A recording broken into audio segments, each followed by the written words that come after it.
Probably the most famous cookery book in the world is the Book of Household Management by Mrs. Isabella Beeton.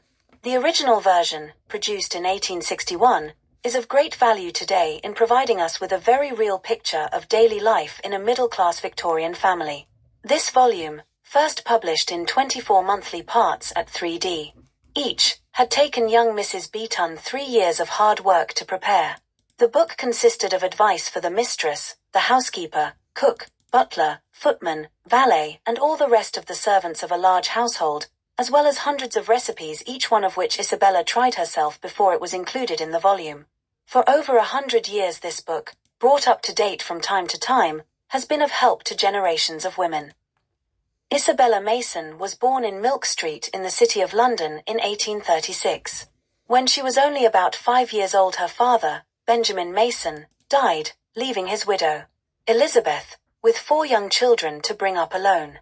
A few years later, when Mrs. Mason married Henry Dorling, a printer and bookseller and clerk of the course at Epsom Racecourse, the family moved to a house in that town. In the years that followed, Elizabeth and Henry had 13 more children, and accommodation for such a large family became a problem.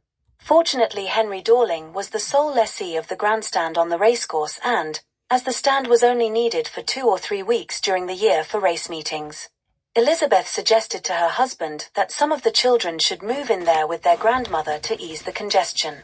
During her girlhood, Isabella learned a great deal about catering for and caring for such a large family. When she was 19, Isabella married her childhood friend, Samuel Beeton, who had become a successful publisher. His firm had already given Uncle Tom's Cabin to the British reading public and had successfully launched several magazines and newspapers.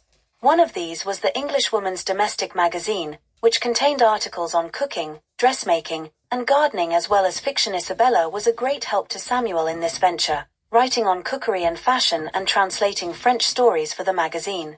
A year after their marriage, their first child was born, but when he was only 3 months old he died. When she recovered from her grief, Isabella began work on the book for which she was to become so famous. During the weeks before her wedding, she had deplored the lack of a good book for brides to explain the problems of managing an establishment of their own. This was the task which she now set herself. The readers of the Englishwoman's Domestic Magazine were invited to submit favorite recipes for inclusion. The headmistress of the finishing school in Heidelberg, where Isabella had been a pupil, sent a book of German recipes, and many other cookery books were scanned for suitable material. At last, in 1859, the first installment of Household Management was published. The work sold well from the very beginning. The Englishwoman's Cookbook, which contained only the recipes from Household Management, soon followed. Meanwhile, Samuel was bringing out more magazines: The Boy's Own Magazine, The Queen, The Boy's Penny Magazine, Beeton's Christmas Annual, and many others. But the family seemed doomed to suffer tragedy. In 1863, their second child, Samuel, died. A third son, Orchard, was born soon afterwards, and 2 years later the Beetons' fourth son, Mason, was born. But Isabella contracted a fever and died when this baby was just a week old.